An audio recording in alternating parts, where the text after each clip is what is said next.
Good morning and good afternoon. Welcome to another episode of Before Coffee. It is the new show between a father and daughter where we look at the news. I wake up the dad, and we find news within minutes of starting, okay? We've literally not read these stories. We don't know what they're about, and that's why we start yelling at them sometimes because we're like, what the hell is this guy talking about? So don't forget to subscribe. We're going to talk about good news today, all good news, or at least according to us. And let's go ahead and get into our headlines. Today on Before Coffee, London becomes Europe's largest stock market again. And good news on Good News Day, the FBI data shows violent crime rates have dropped dramatically. Maryland is pardoning 175,000 marijuana convictions. And it's part of a trend. Joe Biden is going to give legal status to immigrant spouses. Refugee Week in Greece 2024, celebrating cultural contributions of refugees. Those stories and more, which is National Splurge Day. So go out there and throw your money away on Tuesday, June 18th, 2024 on Before Coffee.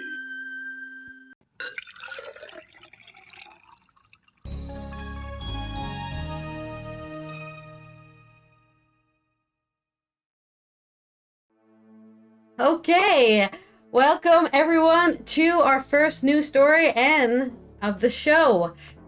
We are talking about London's stock market. Now, I'm not a huge fan of the stock market. I think it was a mistake, but this means a lot of good things for people who are living in the UK, which a lot of people were worried after Brexit, the economy would just explode and be completely trashed, but I guess those stock market followers are laughing at us now. This is from Michelle Lebyke, business reporter on the BBC. The UK's main stock market retook its crown as Europe's most valuable for the first time in nearly 2 years, data shows. The total value of companies listed on the London Stock Exchange, LSE, hit $3.18 trillion. This is in dollars for some reason, on Monday, June 17th, overtaking the 3.13 trillion total value of companies listed in Paris, according to Bloomberg data.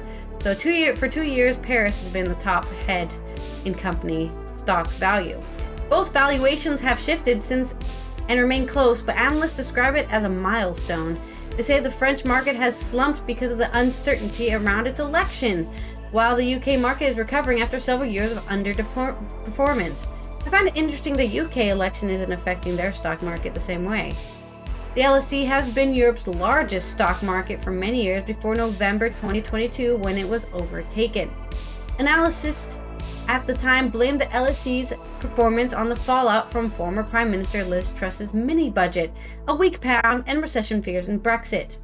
The LSE was worth about 1.4 trillion more than its Parisian rival in 2016. Analysts say the market investors generally dislike uncertainty, and there are many questions about what France's upcoming election will mean. President Emmanuel Macron called the snap election earlier this month, following a victory for his rival Marine Le Pen's right-wing national rally in the European elections. Hargreaves Land's Own Money and market head Susanna Streeter suggested that National Rally's manifesto contains unfunded spending. They are not so focused about winning of the market, said Mrs. Streeter. Financial markets often react badly when they do not know where the money for the government's pledges will come from. This is because it affects the value of bonds, which is money investors loan the government at a rate agreed by the market. If investors believe that a government or potential government's policies don't add up, the interest rates on bonds, known as yield, tend to rise. This then hurts the value of listed companies because if the bond yield is very high, then investors can often make more money lending the government than investing in a company's shares. Looking at the UK, Ms. Streeter said that the Labour Party, which is currently leading in polls in the run-up to the general election, has been trying to reassure investors and the city that it's a safe pair of hands. The Conservative Party has also been trying to convince investors of this approach. Chancellor Jeremy Hunt told the Wall Street Journal Chief Executives Council Summit last month, I think London's stock market demise is massively overstated. We do have challenges, and we'll address those challenges. One of the biggest challenges facing the LSE over the last decade has been pitching to investors and companies tempted by American exchanges. A number of big firms, including ones based in the UK, have chosen to list in the US rather than the UK. This has driven up the value of American stocks, which encourages even more companies to list there. Well, I mean, A&E Co. is over there. We might as well join them too. They're our main competitor. The S&P All-Share Index, which tracks the value of every listed company in the US, has soared over 85% over the last 5 years. That is huge, 85%. Reminder for anybody who's not a math whiz, 100% means double in math, okay? So if you raise something by 100%, that means your numbers have doubled. So they've almost doubled the amount of companies listed in the last 5 years. The equivalent FTSE All-Share Index has increased by less than a tenth over the same time period. However, since the start of this year, the UK index has picked up, which AJ Bell's investment director Russ Mould said was partly due to the clarity on interest rates. Are expected to go down at some point this year, meaning British companies can borrow money for less. Despite this, British stocks are much cheaper than American stocks relative to their earnings, and Mr. Mould suggested investors may be overvaluing US companies and undervaluing UK ones. I mean, people are sheep. Everyone knows the US is the land of opportunity, so that huge selling point for a lot of companies, whether it's true or not, doesn't matter, right? The idea is there, so I'll make it one day. It'll be me, I'll make it. So the UK really doesn't have that great PR going for it. You know, the land of nice stock exchange. I don't know. Like, they don't. They're the business center of Europe. That's definitely what they have. Sorry? They've run out of empire to exploit. Yeah. I guess that the only PR the UK ever had was, we conquered everyone over the world. The sun never sets on the British Empire. That's gone now. So what do they have? You noted that the main US exchanges are heavily dependent on a handful of highly valued tech stocks, including, of course, Google, Apple, and Amazon, but do not believe this would be sustainable in the long term. If everyone is sitting on the side of the boat, it's going to tip over eventually, he said. Yeah, there's almost so many investors that can invest in you. At some point, you're going to run out and you're going to have to look at different pastures. But there's your news, your economic news in the UK. I guess look at, if you're an investor, check that out. Maybe you can get some good returns. On to your story. You're muted. Says seemingly always good economic news lately, even though people just, at least the United States, want to take a big bite out of it and go, whoa. Yeah, the violent crime, but there's violent crime. Well, they might say there's a huge surge in violent crime, but the statistics say otherwise. This is AP News from, let's see, hold on. Wrong. This is from NBC News. Tom Costello and Corky Samazko.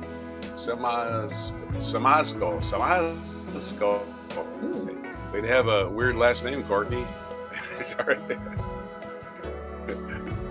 New FBI stats show historic declines in violent crime rate, with murder showing the sharpest drop. Get my mouth ready to talk now. The latest FBI statistics point to a historic drop in the crime rate in the first quarter of this year. This is in the U.S. only. Attorney General Merrick Garland says, after a year in which the murder rate fell at least fastest ever recorded, a top criminologist added.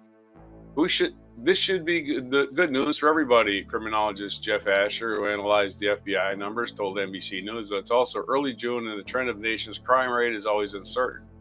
Of course it is. Why does it matter if it's early June? I'm lost on that. I'm lost on that point. It's either down or it's not. What month it is makes no difference. What a dumb thing to say. The rate of violent and property crimes dropped precipitously in the first 3 months of 2024 compared to the same period last year. What difference does it make if it's June? It was June last year also. What a dumb thing for this guy to say.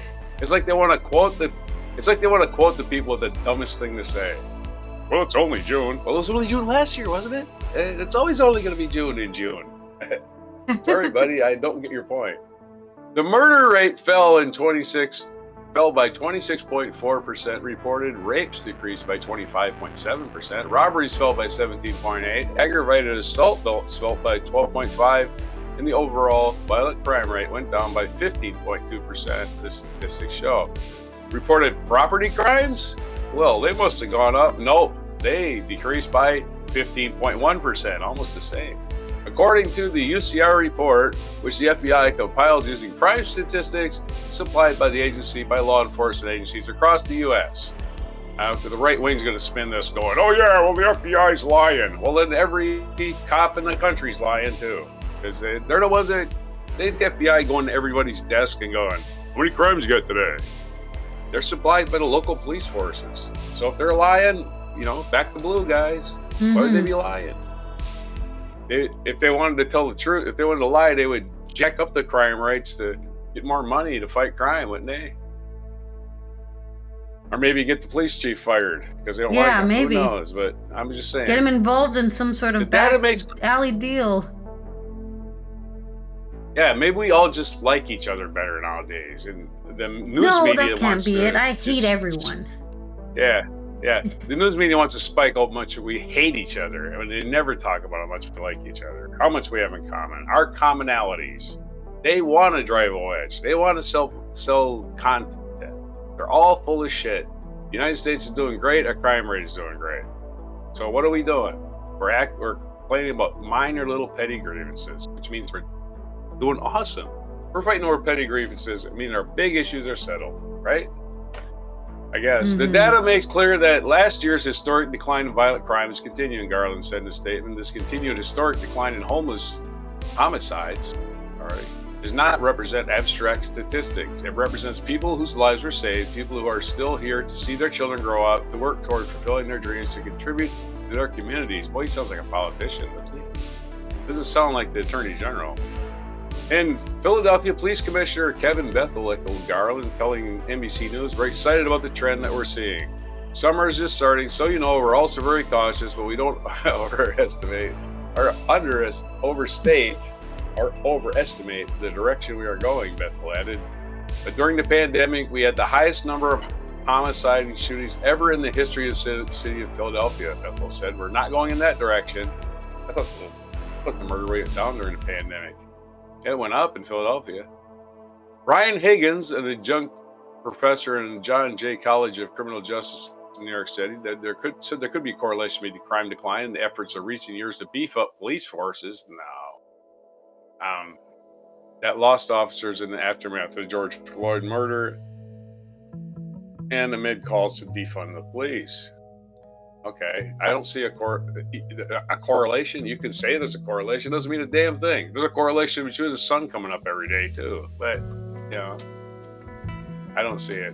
The guy provides no statistics for that observation, by the way. He just said it.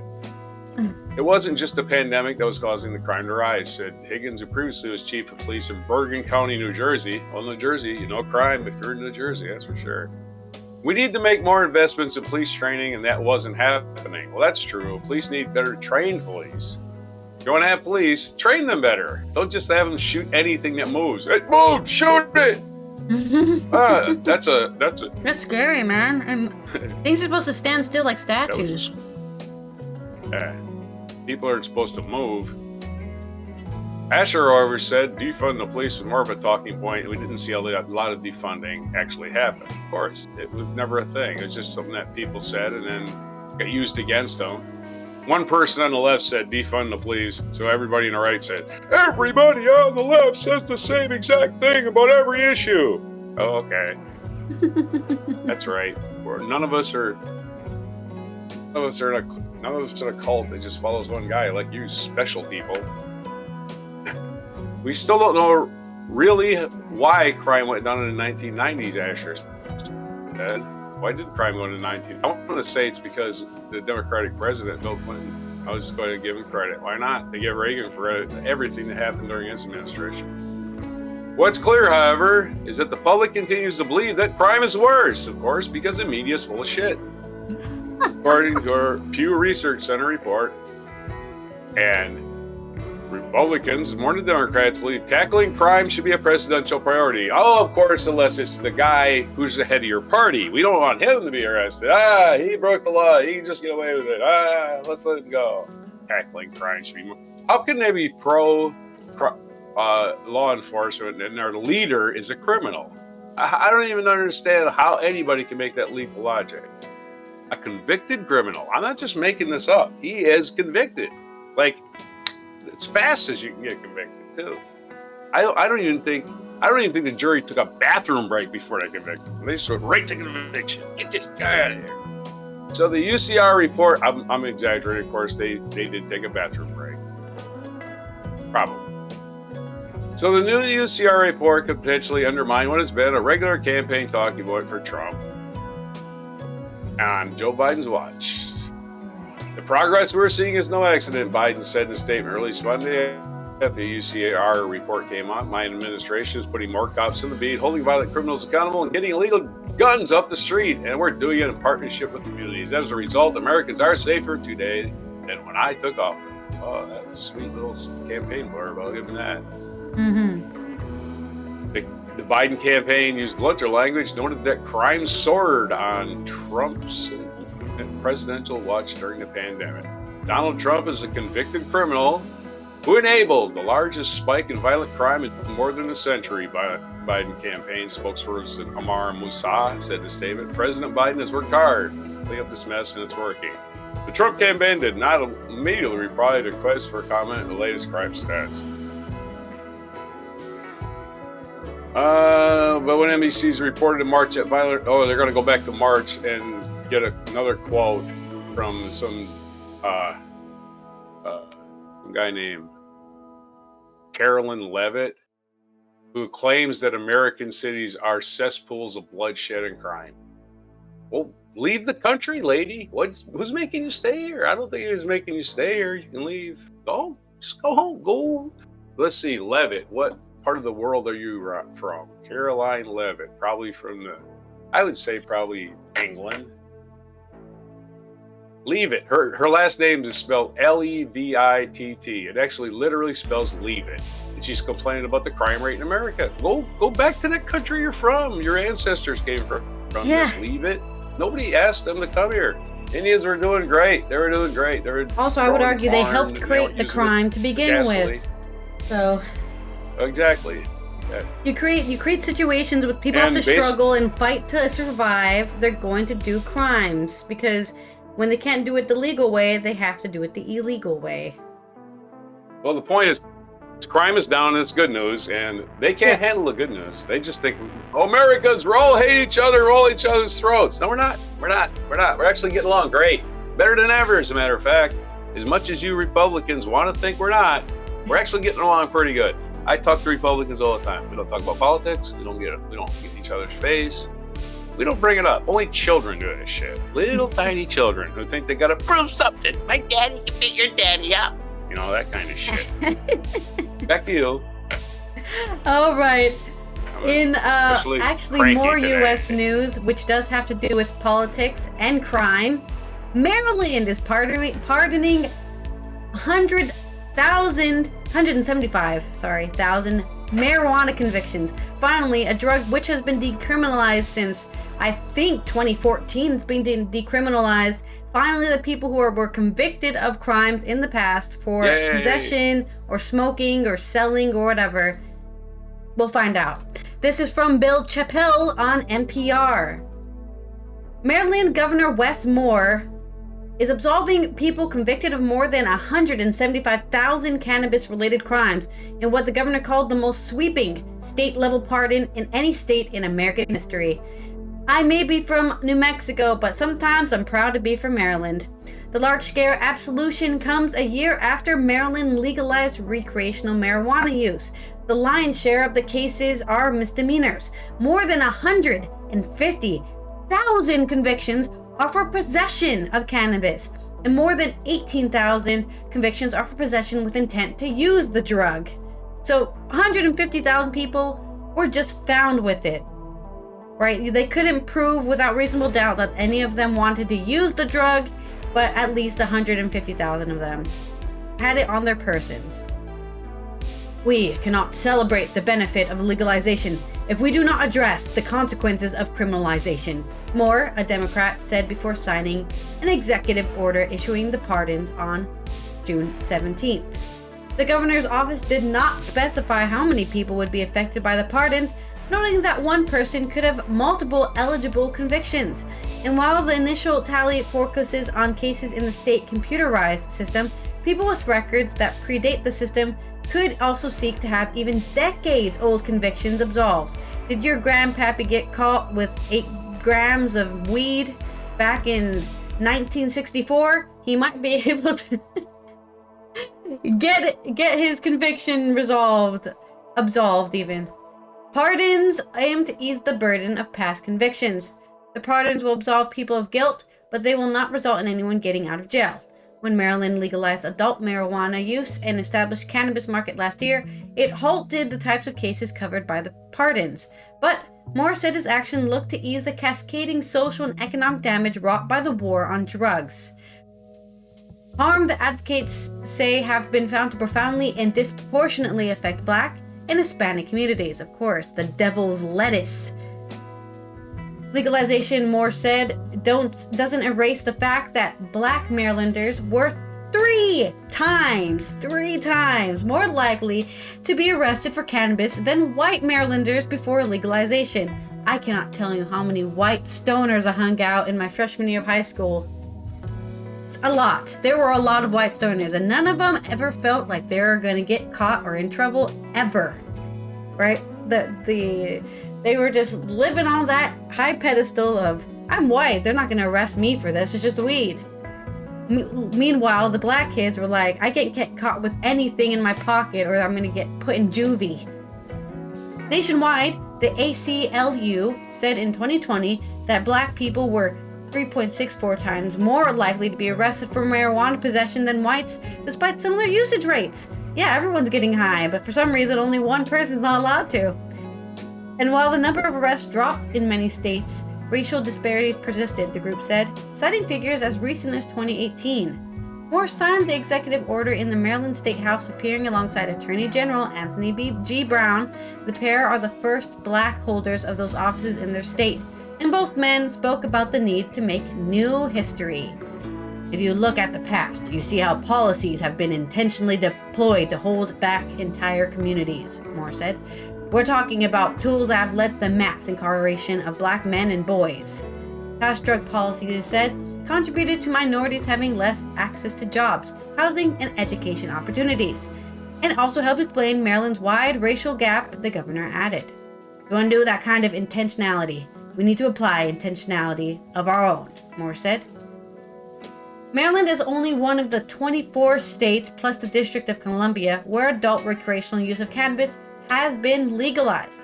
In nearly every case, momentum towards legalizing marijuana has also brought efforts to repair direct and collateral damage done by earlier drug laws.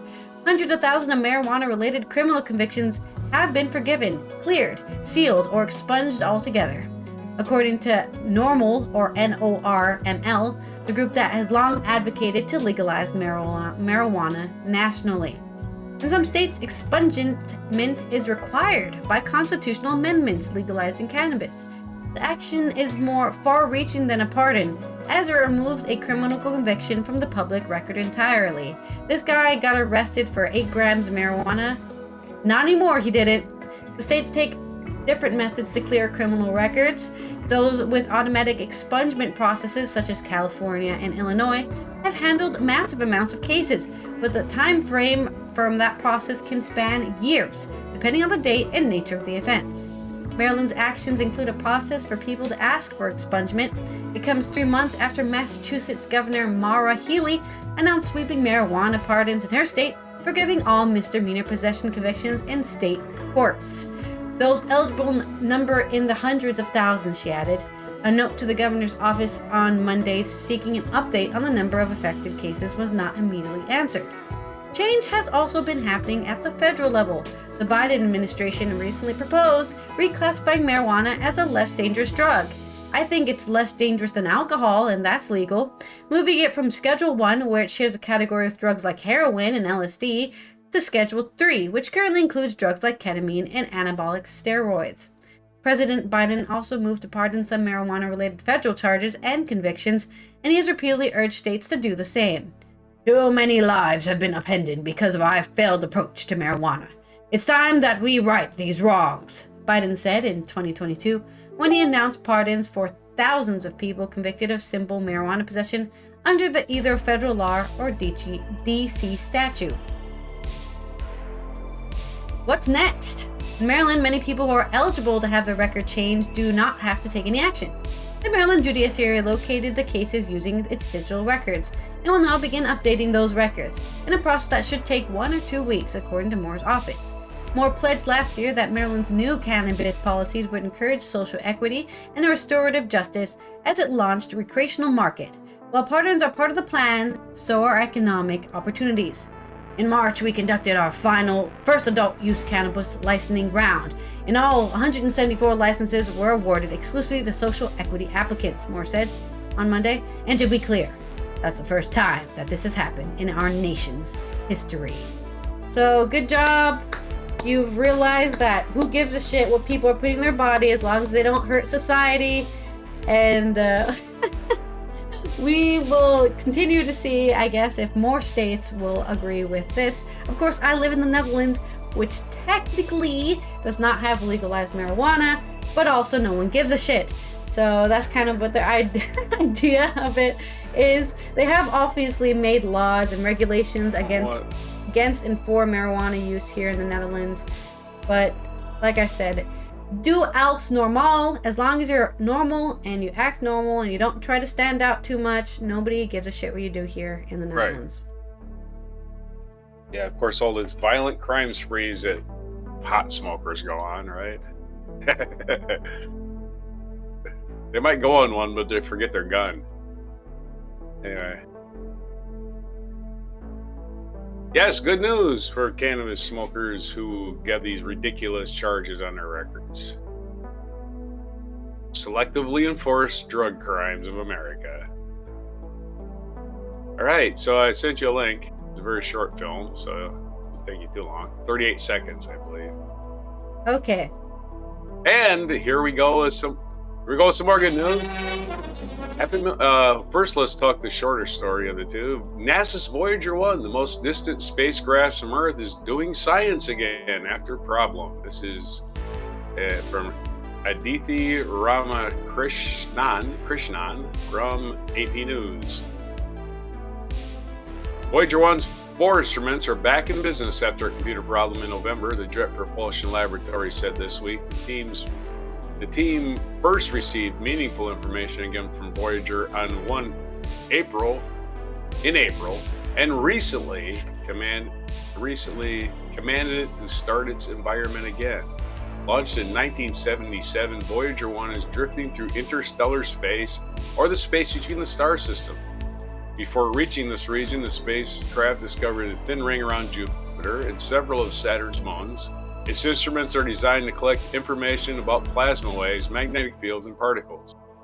Voyager 1 is now 15 billion miles from Earth. Its twin, which is 24.14.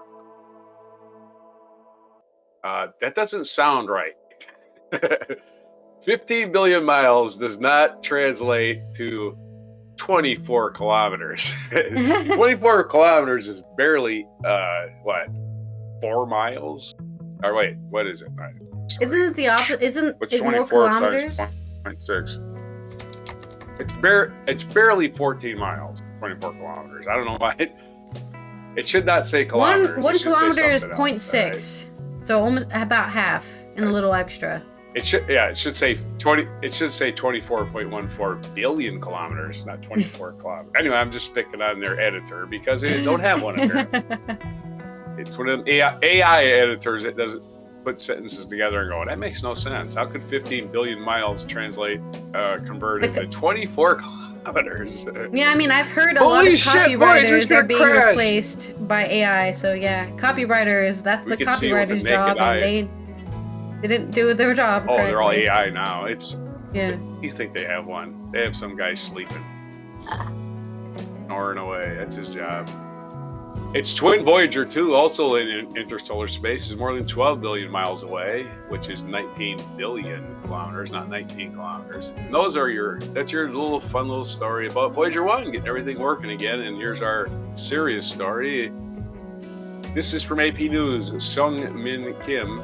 500,000 immigrants could eventually get U.S. citizenship under a new plan from President Joe Biden. President Joe Biden is taking an expansive election year step to offer relief to potentially hundreds of thousands of immigrants without legal status in the U.S.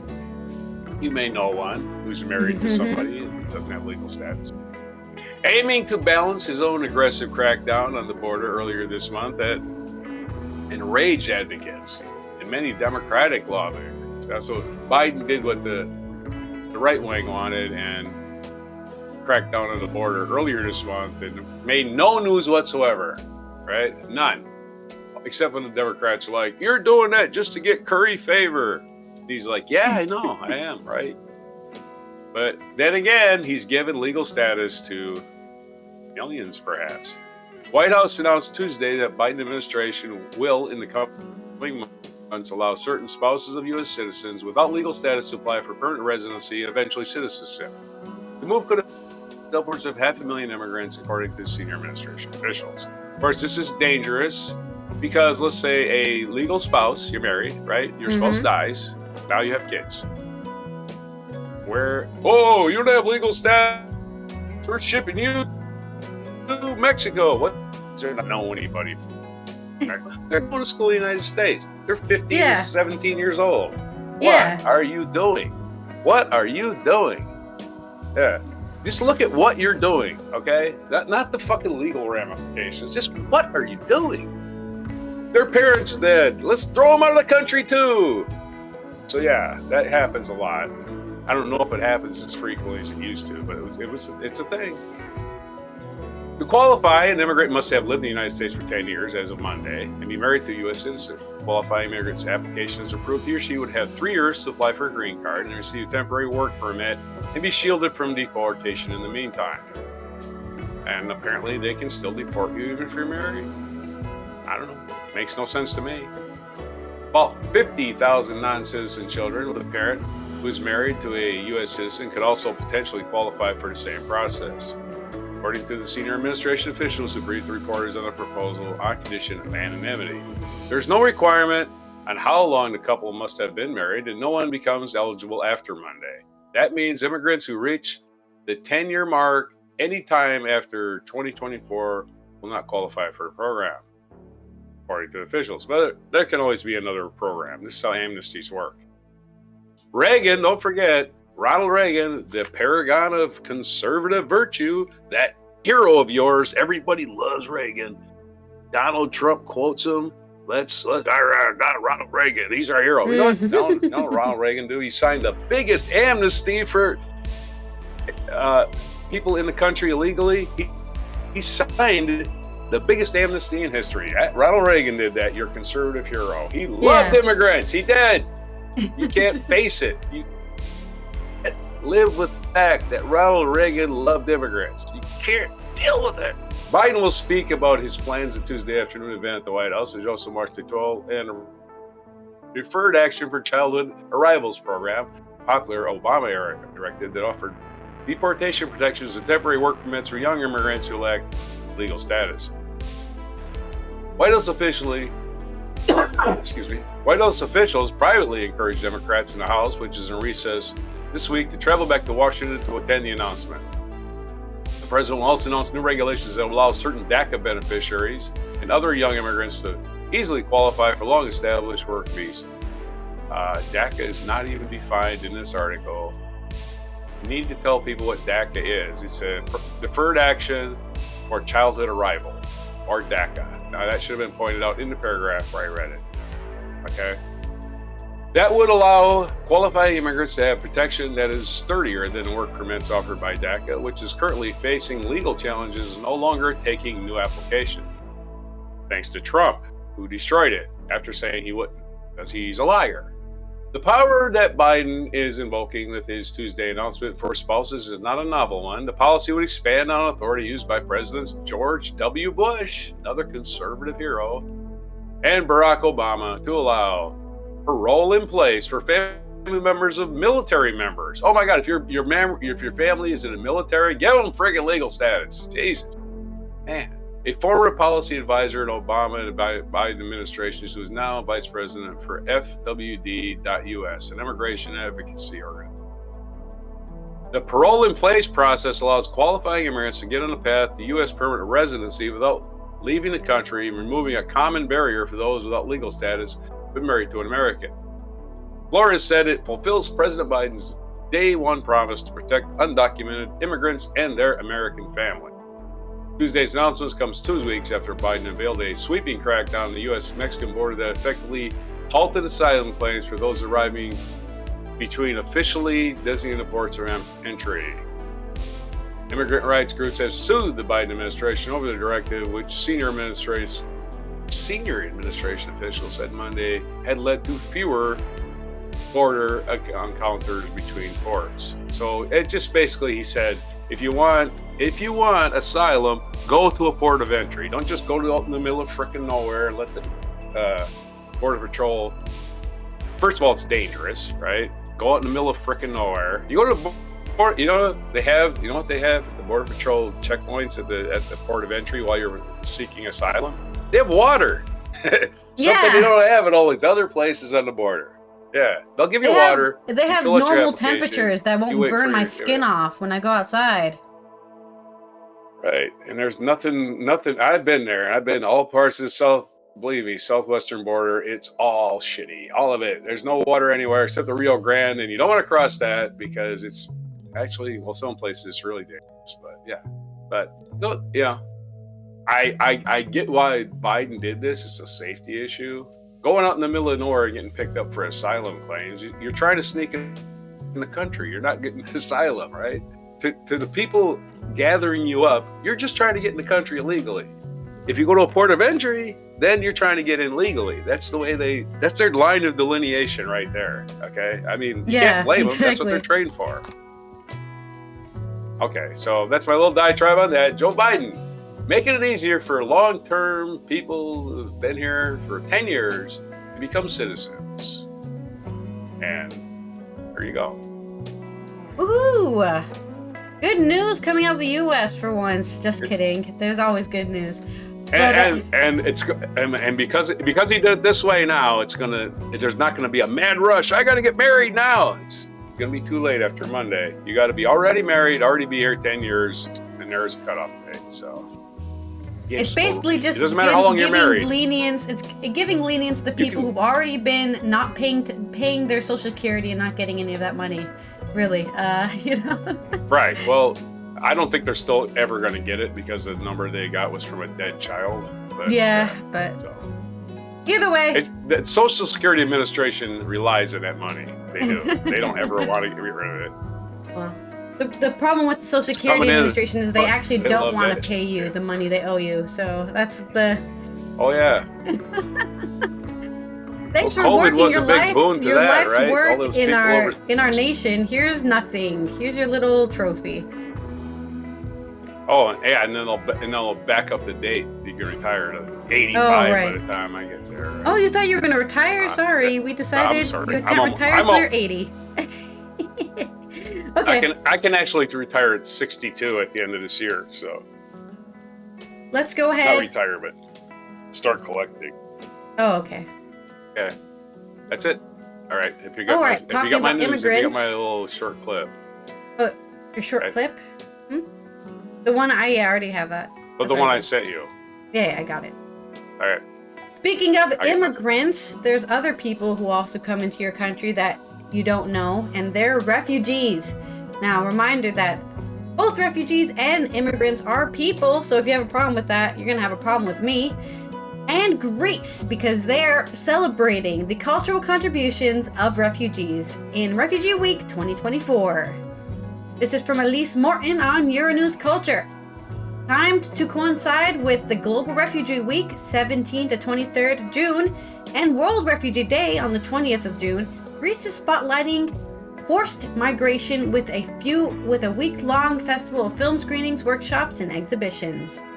Few European nations are impacted by the refugee crisis as Greece, the first port call for many hoping to reach Europe. Amidst reports of poor treatment of refugees and those seeking asylum, Refugee Week Greece is setting out not only to educate the Greek public, but to celebrate the contribution, creativity, and authenticity of those who have experienced forced migration. Greece holds a crucial position as a gateway to Europe for many displaced individuals, making it a central point in the refugee and migrant experience. Refugee Week Greece senior producer Dina Nitzoria tells Euronews Culture. Hosting Refugees Week as Greece is particularly important, as it highlights the nation's unique role in ongoing narrative and the diverse cultural fabric it creates. Now in its third year, the 2024 festival builds on the Global Refugee Week theme, Our Home, centering on creating and welcoming safe and sustainable place for all. The timetable features film screenings with festivities kicked off by a launch screening of the acclaimed 2022 film The Swimmers on Friday, which is June 21st. In Athens, photography exhibitions including images of Athens through the eyes of Ukrainian women and the Beyond the Threshold show, displaying photos of refugees, adults, and children on the theme of home, a musical celebration, and Lesvos, sports and dance workshops, and community meals celebrating the diverse culinary traditions of displaced people, as well as the strong memories that food can evoke. Among the festival's chief aims, Nitzoria says, is to provide an opportunity for artists from diverse backgrounds to showcase their talent and share their experiences, all with the engagement of a receptive and supportive audience. Nitzoria hopes this audience will be diverse and inclusive, including locals, refugees, migrants, families, students, professionals, and policymakers. We hope attendees will leave with a heightened sense of empathy and greater commitment to supporting and displaced individuals in their community, she explains. Fittingly for this year's theme, she underlines that by highlighting the rich tapestry of our diverse community. Refugee Week Greece aims to cultivate a more compassionate and equitable society where everyone feels valued at home. Refugee Week Greece runs from the 17th to the 23rd of June in Athens and other locations in Greece. So if you find yourself in that side of Europe, check it out. And I have to agree with this idea. There's this, I think the most beautiful human experience is experiencing different cultures and different points of view, and how that can kind of soup it all together into this delicious stew that just, that's humanity for me. So refugees, support your refugees, and don't push them away because they don't even want to be here. They want to go home as much as you want them to go home, probably even more than you want them to go home, but unfortunately they just can't. Maybe some of them don't want to go home. Well, yeah. Some of them No, I mean, don't some of them want to home. go back Yeah, to their home, where they grew up, Yeah. or their farm they left behind, whatever Right. that is. And now they had to leave all of their physical possessions behind and just run because they were at threat Yep. of harm. And Pack your favorite towel and get the road. That's about Yep. it. they're not locusts Just like- coming here to eat your crops. They just want to live safely. And I've always believed that the sharing of culture, especially culinary things, is the best way to learn and appreciate your fellow humans, whether they're from freaking Sudan or they're from, I don't know, Russia. America is a great melting pot. That will never change. And so Other is countries Greece, need to ironically embrace enough. that, by the way, because So is Europe. Europe has never been some sort of homogenous culture. It Right. never has. That's what I'm in Japan, but Asia either. But Japan has an immigration problem, a jingoistic problem, if you will, a xenophobic problem. We are not welcoming you different round eyes into our country. Everybody's like this. But the United States has a reputation for being a melting pot. We get all the grief. We get all the grief about immigration. But all these other countries really suck on immigration. Canada included. Yeah. So I can't immigrate to Canada. I'd have to go in a waiting list. Why? What are you, special Canada? Okay. Anyway. Yes, they are. Not picking on Canada for any particular reason. I love Canada. Anyway. And this day in history, we're up to that point.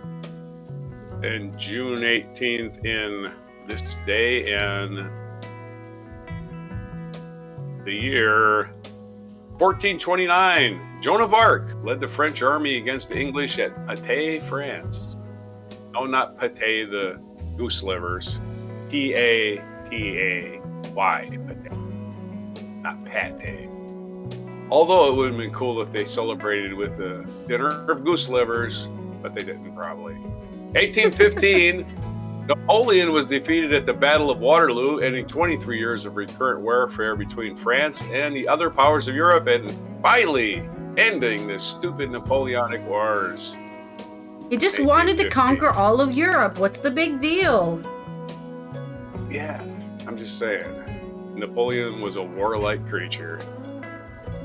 1873, American suffragist Susan B. Anthony was fined after being convicted for voting in the 1872 presidential election, although she refused to pay it. In 2020, President Trump pardoned Anthony, but the move was criticized. You know why he pardoned Susan B. Anthony? Well, first of all, the movie is criticized by those who argue that it validated the horseshit trial in the first place. He only pardoned him because there's this thing in the United States called the Susan B. Anthony Society, which is anti-choice. Like, they're the ones that are going to force you to have that kid you don't want. They're never going to want. They're going to force it on you. Damn it. That's what the Susan B. Anthony Society is now. They've misused her name for that. Nice lady who used to be on our little silver dollars. Yeah. Little $1 coins for a few years. 1886, British explorer and mountaineer George, whose appearance on Mount Everest in 1924 became one of the most celebrated mysteries of the 20th century. Why is it a mystery? He appeared on Mount Everest because that's what happens to a lot of people on Mount Everest. I don't think that's a big mystery. He didn't come back. Yeah. He didn't meet a family up there and start a new life. Okay. I don't know why it's a mystery. Anyway, he was born on this day in 1886. Mr. George Hillary. 1940, broadcasting from London after France fell to the Nazis, French General Charles de Gaulle appealed to his country to continue under his leadership. So a big day for the French, as they said, "We shall resist" in French. And of course, it's also the same anniversary of Napoleon getting his ass kicked at Waterloo. So a couple of big French holidays. 1979, the SALT, which stands for Strategic Arms Limitation Talks. In the good old days when acronyms were so cool. The SALT II Treaty was signed by U.S. President Jimmy Carter and Soviet leader Leonid Brezhnev. 1983, the first American woman to fly in outer space, Sally Ride, was launched with 4 other astronauts aboard the Space Shuttle Challenger. So happy anniversary to Sally Ride getting her first ride into outer space. Hey, had a great name for it.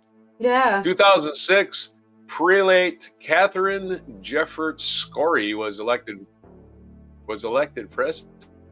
presiding bishop of the Episcopal Church of the United States of America, became the first woman chosen as the church-wide leader in the 400-year history of the Anglican Communion. Episcopal Church is the Americanized version of the Anglican Church. So there you go. That's why there's no Anglican Church in America. You see them in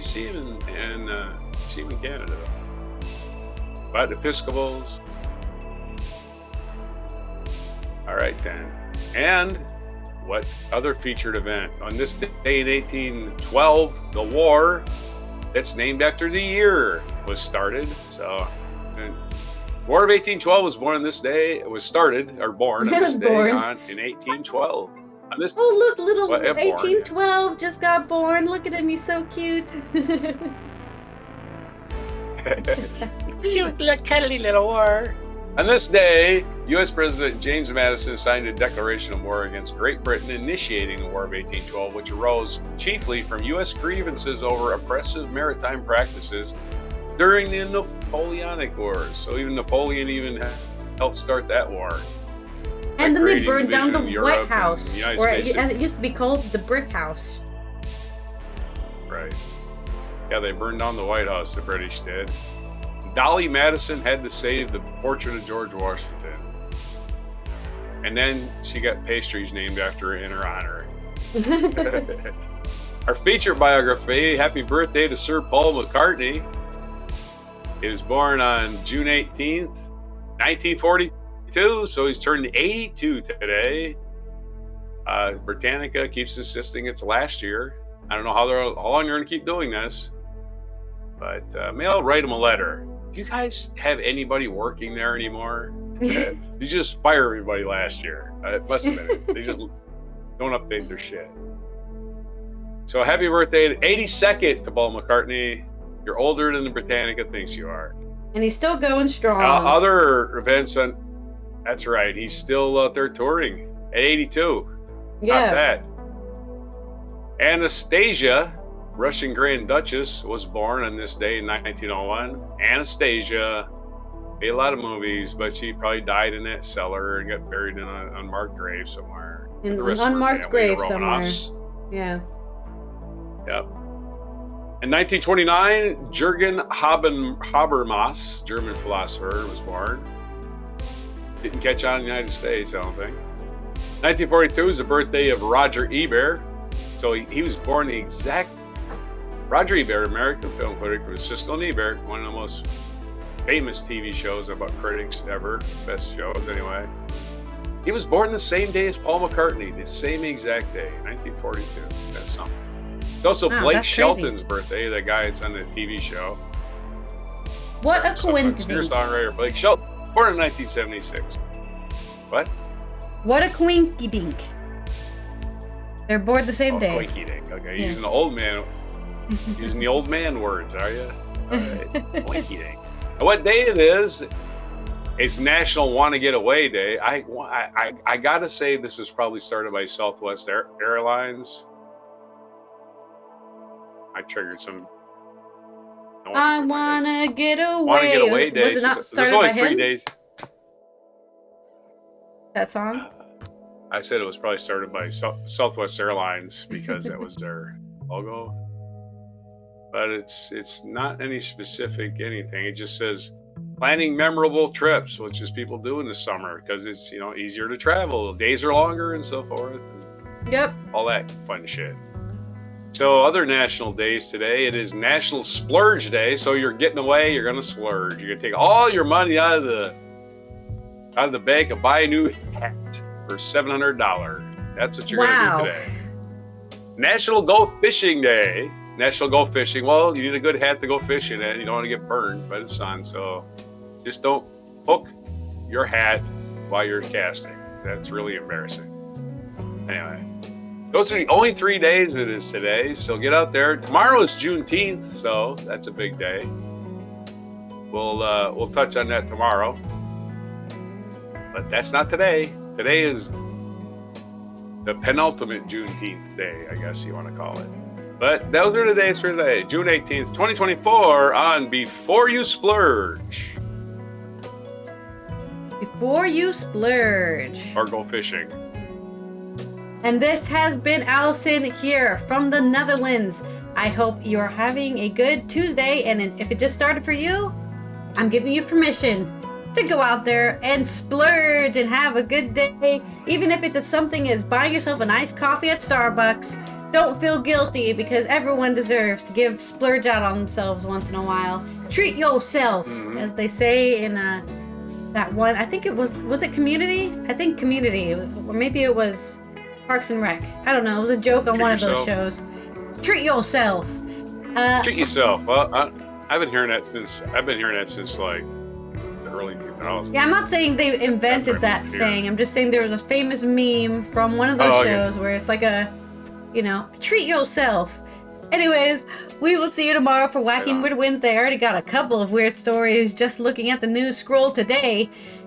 Don't forget to subscribe to the channel, turn on that notification so you know when we go live, and also when we post our kind of edited video instead, in case you miss a live show. We will see you tomorrow. Take care out there, and here is our mic drop moment.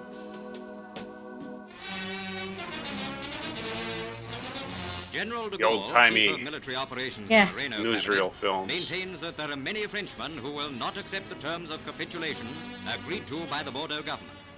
General de Gaulle appeals to all old-timey armies, voice Navy acting. and Air Force, and all French specialist workmen in England to join him in continuing the fight against the aggressors. So long as the Allies continue the war, he says, France has no right to surrender to the enemy, and therefore the French National Committee will honor France's obligations to her allies. So the spirit of France is not dead.